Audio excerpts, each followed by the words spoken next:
एक 14 साल की लड़की जो अभी अभी माँ बनी थी और जिसका नवजात बच्चा बीमारी से तड़प रहा था। उसे इलाज की जरूरत थी, पर समाज के उस समय की रूढ़िवादी सोच कि कोई भी महिला किसी पुरुष डॉक्टर से इलाज नहीं कराएगी, भले ही उसकी जान चली जाए।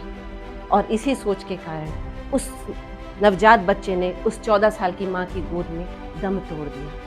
कोई और औरत होती तो अपनी किस्मत पर बैठकर रोती। रोने की बजाय उस शेरनी ने दहाड़ कर कहा कि माना कि मैं आज अपने बच्चे को नहीं बचा सकी, लेकिन मैं कसम खाती हूँ कि मैं आने वाली पीढ़ियों में माँ और बच्चे दोनों को बचाऊंगी। जी हाँ, मैं बात कर रही हूँ हमारी आदरणीय बहन आनंदीबाई जोशी जी की, जो भारत की पहली महिला डॉक्टर बनी, जिन्होंने प्रण किया कि बच्चे के बेजान शरीर को देखकर संकल्प लिया कि मैं डॉक्टर बनूंगी। उन हजारों बेसहाराओं के लिए जो ऐसी विषम परिस्थितियों में इतना कष्ट सहकर अपना दम तोड़ देती हैं, बच्चे को मरते हुए देखती हैं, और उसके इस नेक काम में उनके पति गोपाल राव ने भी साथ दिया। लेकिन समाज इतनी आसानी से मानने वाला नहीं था। जहां लड़कियों को 1880 में पढ़ने की आजादी नहीं थी, स्कूल जाने की आजादी नहीं थी, वहां डॉक्टर बनने का सपना अपने आप में एक क्रांति थी।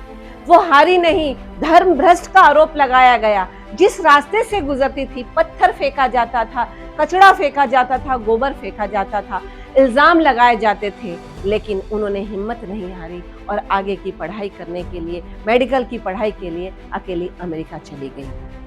अनजान देश, अनजान भाषा, अलग वातावरण, जहाँ की परिस्थितियां इतनी प्रतिकूल थी, वो सहन नहीं कर पाई और बीमार पड़ गई। बीमार पड़ने के बावजूद भी, पैसों के अभाव के बावजूद भी, सूती की कपड़े, सूती की साड़ी में ठंड को झेलते हुए वे अपनी पढ़ाई को जारी रखी। इस हद तक बीमार हो गई कि उन्हें टीबी का रोग हो गया और डॉक्टरों ने कहा कि डॉक्टरों ने कहा जिंदा रही तो पढ़ाई करना, पढ़ाई छोड़ दो। हड्डियां दिखने लगी, चेहरा पीला पड़ गया, जब भी खांसती थूक फेंकती। लेकिन उसने कहा भले मेरी जान चली जाए, लेकिन मैं जिस संकल्प के साथ यहाँ आई हूँ उसे पूरा करके जाऊंगी। मैं डिग्री को लेकर ही जाऊंगी, मैं डॉक्टर बन के ही रहूंगी। और कहते हैं कि औरत की जिद के आगे मौत को भी घुटने टेकने पड़े, और वहां उन्होंने अपनी जिद, अपनी जोश, अपनी लगन, अपनी सहनशीलता से उस डिग्री को 1886 में प्राप्त की और भारत लौटी। जब भारत लौटी, जो लोग उन पर पत्थर फेंकते थे उन्होंने उनके स्वागत में फूल बिछाए और वो भारत की पहली महिला प्रभारी चिकित्सा बनी। लेकिन कुदरत को कुछ और ही मंजूर था। मात्र 21 वर्ष की उम्र में ही टीबी के कारण उनका निधन हो गया। जब उनका निधन हो गया, लेकिन उनके इस बलिदान के कारण लाखों लड़कियों के लिए वो दरवाजा टूट गया जहां वो कैद थी कि वो आगे की पढ़ाई नहीं कर सकती है या मेडिकल की पढ़ाई नहीं कर सकती है। वो सारे रुकावटें दूर हो गई।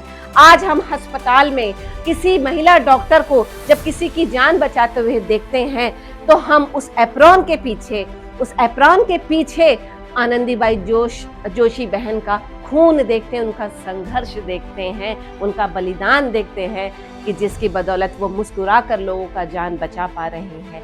ऐसी वीरांगना को मैं नमन करती हूँ और आज की बेटियों को कहना चाहती हूँ कि जरा सी मुसीबत पर या छोटे छोटे दुखों पर, संकट पर घबरा जाती है, हिम्मत मत हारिए। इन वीरांगनाओं को याद कीजिए, उठो और अपनी कहानी लिखो, अपने लक्ष्य को प्राप्त करो। जय हिंद की बेटियां।